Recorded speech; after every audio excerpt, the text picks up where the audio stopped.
बिस्मिल्लाहिर्रहमानिर्रहीम। अस्सलाम वालेकुम नाजरीन, मैं हूं शिराज वैसी और आप देख रहे हैं एन न्यूज़ HD और ND पॉडकास्ट पर मेरा वीलॉग।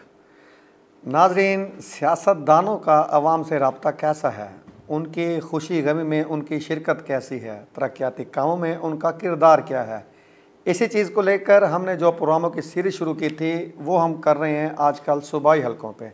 आज हमारा हलका है PP 215 मुल्तान 3, जो कि हलका NA 149 मुल्तान का पहला सूबाई विंग है। नाजरीन, ये हलका तारिकाबाद से खानेवाल रोड से शुरू होता है और ईदगाह, बिलाल मोटर्स, उस्मानाबाद, गुलगश्त से होता हुआ फिर ये MDA चौक यानी कि मुख्तलिफ़ इलाक़ों से होता हुआ सूरज मियानी तक जाता है। यानी कि 15 से 16 यूसीस पर मुश्तमिल एक बड़ा तवील हलका है और शहर के शुमाली इलाक़ों पे मुश्तमिल है। इस हल्के की अगर थोड़ी सी बैकग्राउंड बात की जाए तो 2018 में यहाँ से नवाब ज़हीरुद्दीन अलीज़ई कामयाब हुए थे पाकिस्तान तहरीक इंसाफ के टिकट पर। उन्होंने तकरीबन 47,000 वोट हासिल किए थे। दूसरे नंबर पर रहे थे मलक मोहम्मद आसिफ रफ़ीक रजवाना, जिन्होंने 25,000 तकरीबन वोट हासिल किए थे। और तीसरे नंबर पर 12,000 वोट लेकर उस्मान खान पाकिस्तान पीपल्स पार्टी के थे। अगर हम 2024 की बात करें, जो कि 1.5 साल पहले इलेक्शन हुए, इसमें पाकिस्तान तहरीक इंसाफ के मोइनुद्दीन रियाज कुरैशी कामयाब हुए थे। ज़हीरुद्दीन खान अलीज़ई हल्का क्या सियासत से ही दस्तबरदार हो गए थे। क्या वजूहात थी, इस पे उन्होंने भी रोशनी डालना मुनासिब नहीं समझा, आवाम को, अपने वोटर्स को आगाह करना मुनासिब नहीं समझा। दूसरे नंबर पर पाकिस्तान मुस्लिम नून के शाहिद महमूद खान थे, जिन्होंने 29,000 के लगभग वोट हासिल किए थे।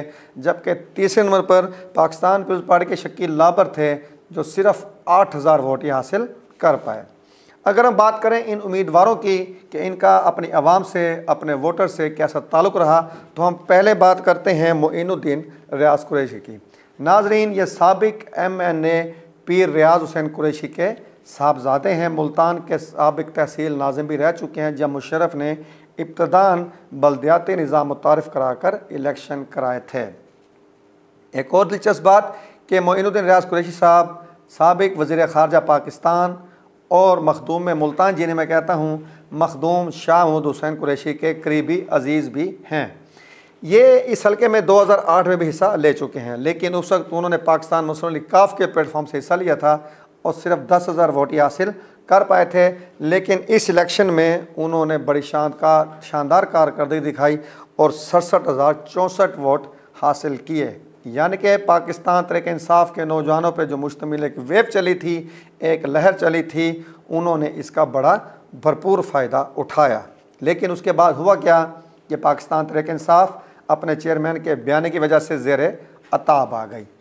ज़ाहिर बात है, ज़ेर अताब आने की वजह से इनको हुकूमती फ़ंड मिलना नामुमकिन थे, तो ये तरक्याती कामों में कोई अब तक ख़ास किरदार अदा नहीं कर सके। लेकिन पाकिस्तान तहरीक इंसाफ के जो एहतजाजी जलसे जुलूस अब तक थे, उनमें ये बड़े सरगर्मी से हिस्सा लेते रहे हैं। लेकिन कुछ अरसे से ये मंजर आम से थोड़ा गायब हैं और अपने हल्के की जो आवाम है, अपने जो वोटर्स हैं जिन्होंने भारी तादाद में इनको वोट किया, उनसे राब्ते में ये नहीं हैं।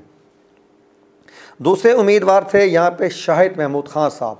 ये यहाँ से 2008 में MP मुंतखब हुए थे और इन्होंने 28,450 वोट हासिल किए थे। जबकि इनके जो मद्दे मुकाबिल थे पीपल्स पार्टी इसाक बूचा साहब, उन्होंने सिर्फ 14,000 वोट हासिल किए थे।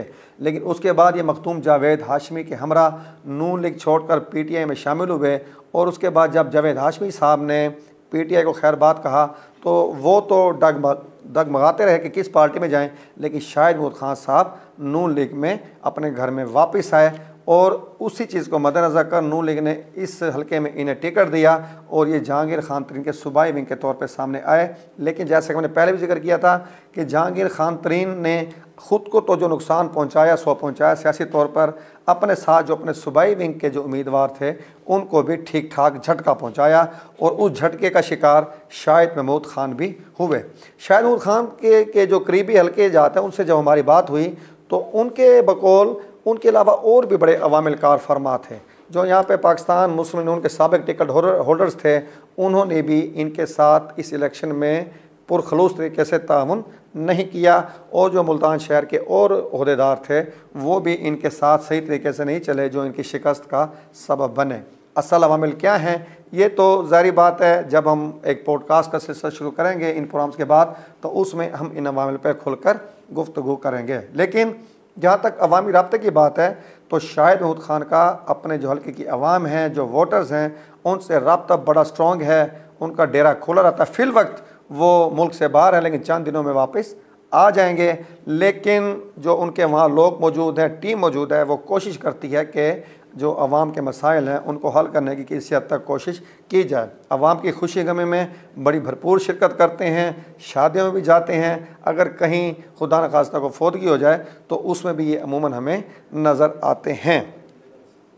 शाहिद महमूद खान की टीम भी है और यहाँ के लोगों को उम्मीद है कि चूँकि इनका ताल्लुक हुक्मरान पार्टी से है तो ये हुक्मरान पार्टी से फ़ंड लेकर यहाँ पे काम भी कराएंगे। नाज़रीन, एक मेगा प्रोजेक्ट पिछले दिनों बना 9 नंबर चुंगी से लेकर 7 नंबर चुंगी तक, जो कि मुल्तान के जो सीवरेज का पानी है उसको बाहर निकालने के लिए उसका किरदार बड़ा अहम था। एक दिलचस्प सूरत देखने में आई कि उसका इफ्तिताह करने के लिए नून लीग के कई ओहदेदारों ने अलग अलग तकरीबात मुनक्कद की, लेकिन जब हमने डीपली जाके मालूमात ली तो उसमें शाहिद महमूद खान का किरदार भी हमें बड़ा काबिल ज़िक्र नज़र आया और वो इस प्रोजेक्ट को लाने में बड़ा उन्होंने सरगर्म किरदार अदा किया था।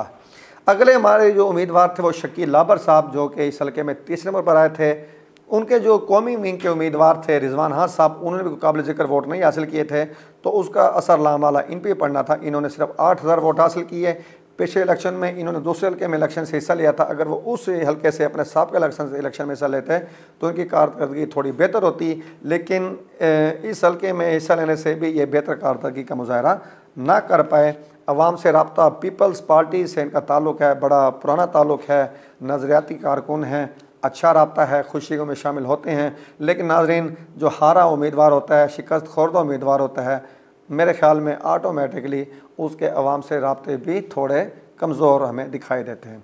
नाज़रीन, ये था हमने हमारा आज का हल्का PP 215 मुल्तान का तीसरा ज़ुबैल, जिसके हमने सूरत हाल पर गुफ्तगू की, जायज़ा लिया यहाँ के उम्मीदवारों की कारकर्दगी का।